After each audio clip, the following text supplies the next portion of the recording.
भोलामातेचं मंदिर पुण्यात आणि त्यावेळेला एक रामराजे निंबाळकर नावाचा आमदार होता, त्याचा दुसऱ्या दिवशी शपथविधी होणार होता. त्याचे आम्हाला फोन आले आणि त्याने आम्हाला शिवीगाळ केली. आम्ही त्याच्या विरुद्ध थेट केंद्र सरकारकडे तक्रार केली आणि दुसऱ्या दिवशी रामराजे निंबाळकरचा गृह राज्यमंत्री म्हणून होणारा शपथविधी रद्द झाला. का रद्द झाला? तर आमची तक्रार अशी होती की या हाडांचे पैसे अतिरेक्यांना मिळणार आहेत, त्या बाबतीत तुम्ही आम्हाला सहकार्य करा.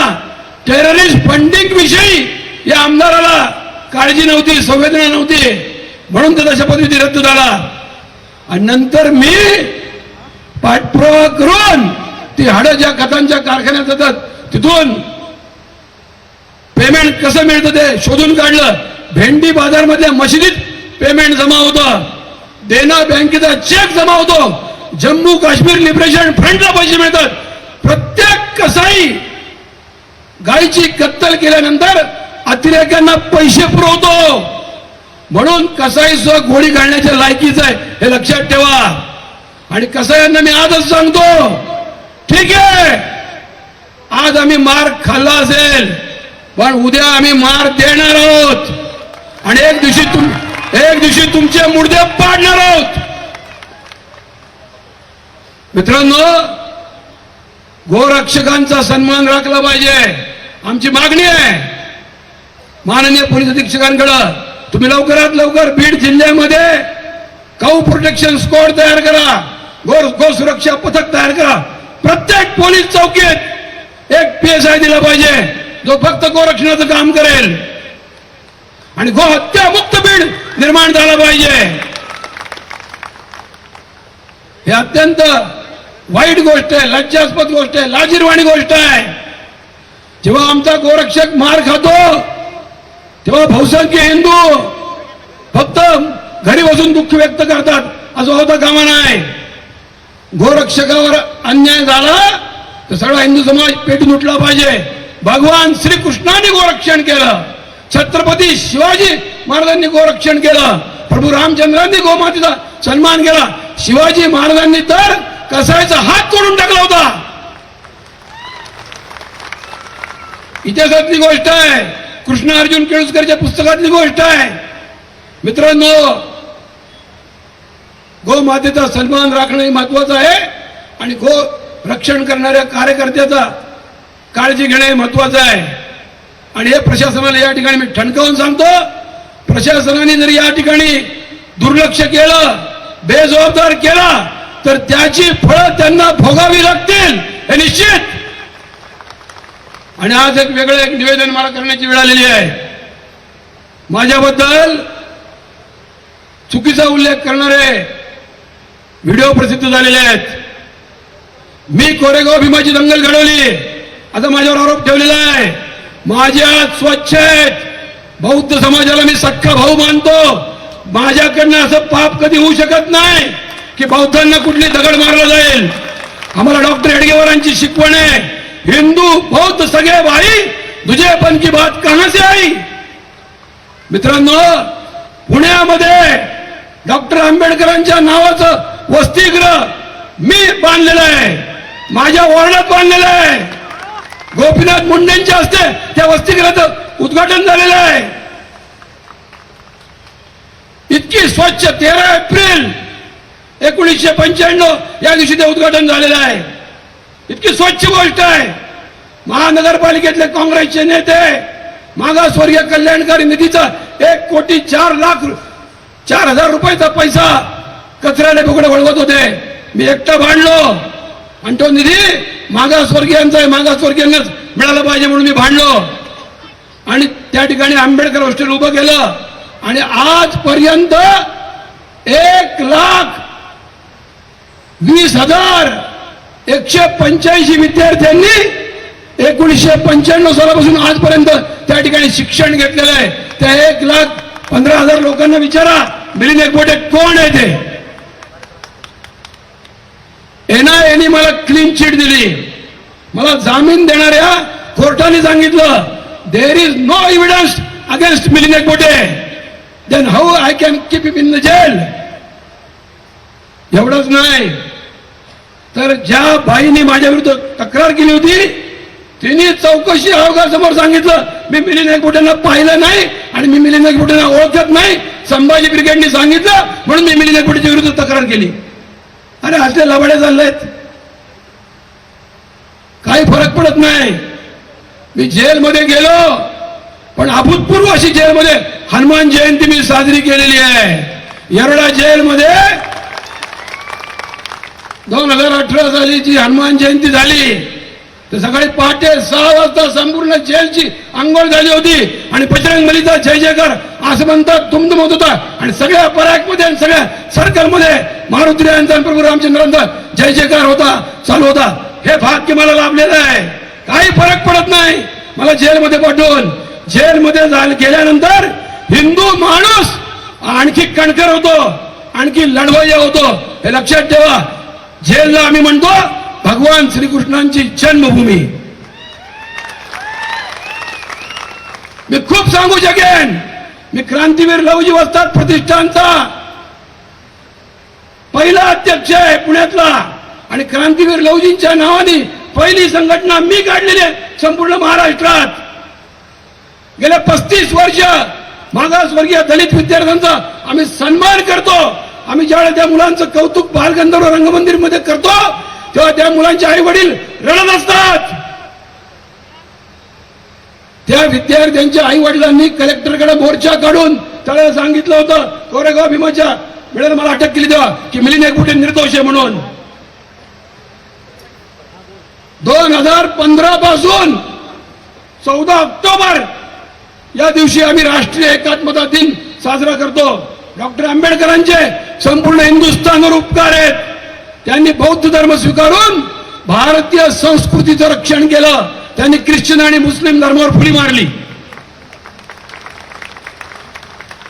आंबेडकरांनी गाडगेबाबांच्या सहमतीने हे काम केलं म्हणून दरवर्षी गाडगे महाराजांच्या धर्मशाळेत पुण्यामध्ये राष्ट्रीय एकात्मता दिन साजरा करत होतो. मी यावेळेला या मोर्चाला येणार नव्हतो कारण मला त्या ठिकाणी कार्यक्रम होता.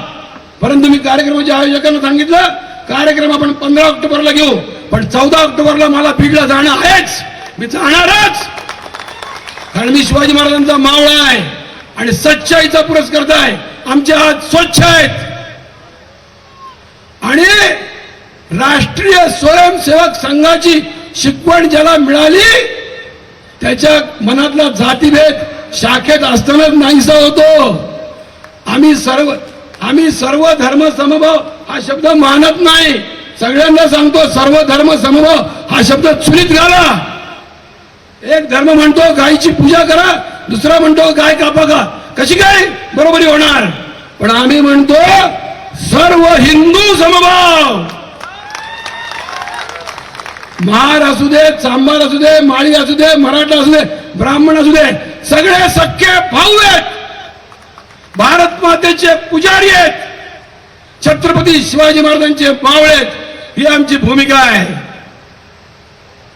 आणि तरी तुम्हाला दगड मारायचा असेल तर तुमचा दगड स्वीकारायला आम्ही तयार आहोत. कारण आमच्या पूर्वजांनी तुमच्यावर अन्याय केला ही गोष्ट आम्ही मान्य करतो. हे पण आम्हाला संघातच शिकवलेलं आहे. मित्रांनो अजून मान्यवर बोलणार आहेत, तोफा धडाडणार आहेत, बुरुज ढासळणार आहेत तर आता मी थांबलं पाहिजे.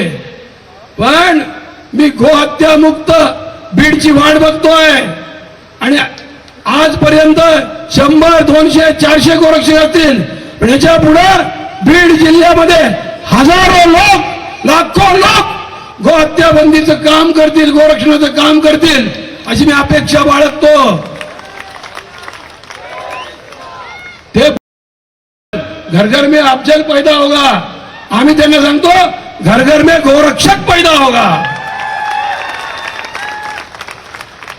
लोकसभेच्या सभापती असलेल्या सुमित्रा महाजन त्यांनी सांगितलं गाय हा आमच्या घरातला सदस्य आहे, आमचा फॅमिली मेंबर आहे. इतकी गायीचं मोठेपण आहे. गायीच्या गोमूत्राबद्दल जुनागड युनिव्हर्सिटीने सांगितलं गायीच्या गोमूत्रामध्ये सोनं असतं. रिसर्च केला त्यांनी. लिक्विड गोल्ड हे सायंटिफिक नाव दिलं. अमेरिकेने भारतातल्या गायीच्या गोमूत्राचं पेटंट घेतलं. गोमूत्राच्या रोजच्या सेवनाने कॅन्सर दूर होतो.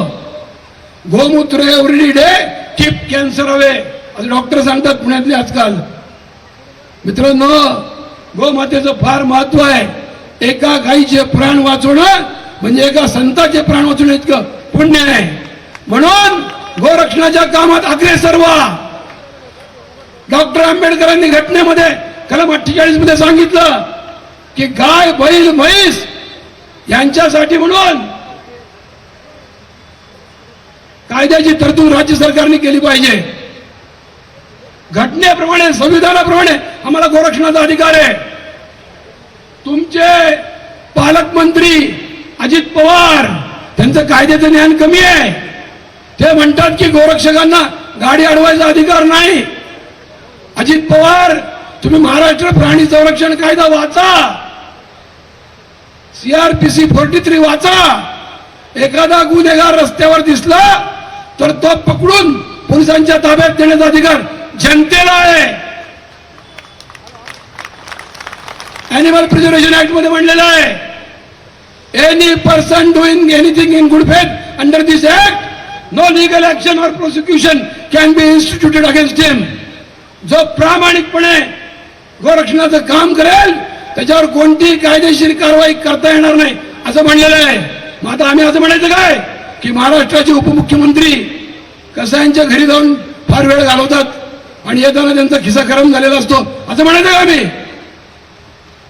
मित्रांनो, लक्षात घ्या, या पोलिसांचा एक गैरसमज आहे की म्हैस वाचवायला परवानगी नाही. कोण म्हणलं म्हैस वाचवायला परवानगी नाही? हिंदुस्थानामध्ये रोज 70 कोटी लिटर दूध लागतं आणि हिंदुस्थानामध्ये फक्त 14 कोटी लिटर दूध तयार होतं. म्हणजे 56 कोटी लिटरची रोज भेसळ होते. का? जनावरांची कत्तल होती म्हणून. आणि भेसळीचं दूध पिल्यामुळं माणसं आजारी पडतात, जनतेचं आरोग्य धोक्यात येतं. महाराष्ट्र प्राणी संरक्षण कायद्यामध्ये कलम 6 मध्ये सांगितलेलं आहे, शेती योग्य पुनरुत्पादनक्षम दूध देण्यास योग्य असलेली म्हैस किंवा तिथं पारडू नर किंवा मादी त्यांची कत्तल करता येणार नाही. म्हशीच्या कत्तलीला बंदी असून सुद्धा पोलीस म्हशीची गाडी अडवली की आमच्या गोरक्षकांना डोळे वाटून म्हणतात फक्त गोवंशाची केस घेऊ, म्हशीची केस घेणार नाही. अरे तुम्ही म्हशीची केस घेतली नाही तरी ती दुधाची भेसळ वाढेल. दुधाची भेसळ वाढली तर तुमचीच पोरं आजारी पडतील. तुमच्या घराची तुम्ही आरोग्याची घातकी व्हाल. तसं करू नका.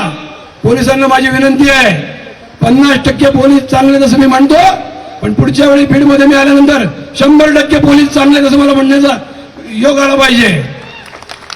सद्रक्षणाय खल निग्रहणाय हे पोलिसांचं ब्रीदवाक्य आहे. सद म्हणजे काय? कसाई, कसाईंचं रक्षण. सद्रक्षणाय, सद्रक्षणाय म्हणजे गोरक्षण रक्षणाय. खल निग्रहणाय म्हणजे कसायांचं निग्रहण करा, कसायांचा बंदोबस्त करा, त्यांच्या टाळक्यावर तुमची काठी ठेवा, त्यांच्या ठोणावर 2 लाथा मारा आणि कत्तलखाना मुक्त बीड निर्माण करण्यासाठी गोरक्षक आणि आमचे पोलीस बांधव एकत्र काम करतील. नाहीतर सरळ आमच्या गोरक्षकांना तुम्ही पिस्तूलचं लायसन्स द्या, मग आम्ही 6 महिन्यातच गोहत्या मुक्त बीड करून टाकू. जय श्रीराम, जय गोमाता.